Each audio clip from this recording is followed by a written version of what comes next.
Second homeowners, pensioners, and investors are now facing tens of thousands of pounds more in tax as our chancellor is trying to raise 14 billion pounds in an additional tax review. This is to make up for the 40 billion pound hole that's been placed in our budget because of the lockdowns, the senseless lockdowns due to the bad data that was presented to the Prime Minister by Cambridge University only weeks ago. And this is what no one understands. Furlough and lockdown and people getting 80% of their wage must be paid for at some point in the future. And guess who pays? Low income and middle income people. It's not the rich that are going to pay this. It's you that are going to pay for your own furlough.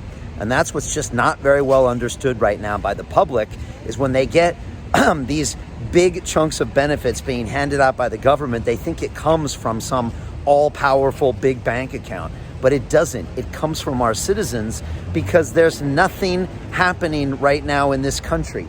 Everything around me is locked down and closed. There's no one in the streets, and therefore there's no economy. There's no money being made. There's no livelihoods being made, which means at some point we're going to have to pay for this. And a furlough check is a great temporary measure, but it means we're all going to have to pay for this going forward. And taxing the citizens is the worst thing you can do. We're trying to get out of the worst recession in the last 100 years. Any taxation is going to hurt business. And that's why one of my primary focuses on my first policy as your next mayor of London is to get London back to work. And that means we have 6-month holidays when it comes to congestion charges and when it comes to business rates. We cut them to zero. And that's the only way we can promote people coming into London to spend money.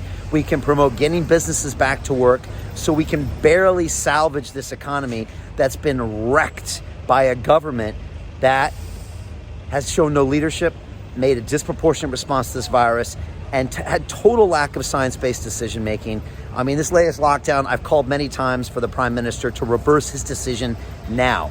We know the data was wrong. We know COVID cases are dropping. We know there's no reason for us not to be working. And yet, every single day, your taxes are going to go up in the future to pay for this current debacle. Again, raising taxes is not the way forward. I learned this in economics at MIT. The worst thing you can do is let the government try to take your money and redistribute it to you. What we want to do, what's going to save our physical health, our mental health, our young generation, is to simply get London back to work. It's why this city exists, and it will solve most of our problems. It really will. It'll get people busy again. It'll decrease our substance abuse. It'll decrease domestic violence. It'll decrease mental health issues.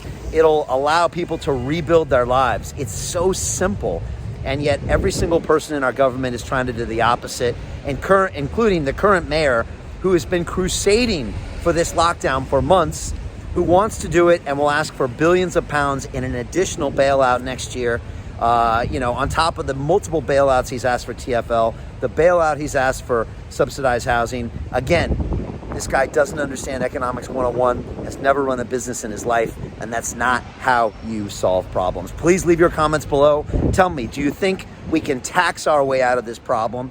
I really want to hear your comments below. Forward this video to someone who might have some thoughts on it as well. Again, my plan as your next mayor of London on May 7th is to start putting these policies into place. Again, get London back to work. Science-based decision-making. Let's put our health first, our education first, our family first. Let's slash these rates for a 6-month period to get business thriving again. And let's show the world what a world-class city looks like. Come on, let's go.